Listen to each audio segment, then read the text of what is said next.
மத்திய கிழக்கில் நிலவும் பதற்றமான சூழலால் உலக சந்தையில் கச்சா எண்ணெய் விலை அதிகரித்து வருகிறது. இதன் காரணமாக மலேசியாவில் பணவீக்கம் ஏற்படும் அபாயம் உள்ளதாக பினாங்கு பயணீட்டாளர் சங்கமான கேப் எச்சரித்துள்ளது. தற்போது 1 லிட்டர் ரான் 95 பெட்ரோல் 2 ரிங்கெட் 5 சென்னுக்கு, பூடி மடானி திட்டத்தில் 1 ரிங்கெட் 99 சென்னுக்கு விற்கப்பட்டாலும் அதன் உண்மையான சந்தை விலை 3 ரிங்கெட் 27 சென்ட் வரை உயர்ந்துள்ளது.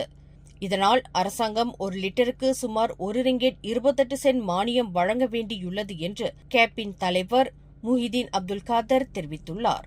உலக சந்தையில் விலை உயர்வு நீடித்தால் அரசாங்கத்தால் இந்த மானியத்தை தொடர்ந்து வழங்க முடியாது. இது அத்தியாவசிய பொருட்களின் விலையை உயர்த்தி B40 மற்றும் M40 பிரிவினரின் வாழ்வாதாரத்தை பாதிக்கும் என்று அவர் சுட்டிக்காட்டியுள்ளார். மலேசியா எண்ணெய் உற்பத்தி செய்தாலும் உள்நாட்டு தேவைக்காக சுத்திகரிக்கப்பட்ட எரிபொருளை இறக்குமதி செய்வதால் உலகளாவிய விலை மாற்றங்கள் நேரடியாக பெட்ரோல், டீசல் மற்றும் சமையல் எரிவாயுவின் விலையை பாதிக்கும் என அவர் சுட்டிக்காட்டினார்.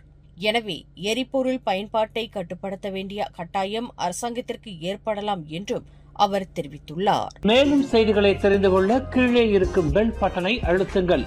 உங்கள் மகிழ்ச்சியை வெளிப்படுத்த லைக் மற்றும் ஷேர் செய்யுங்கள். தொடர்ந்து திசைகளோடு இணைந்திருக்க சப்ஸ்கிரைப் செய்யுங்கள்.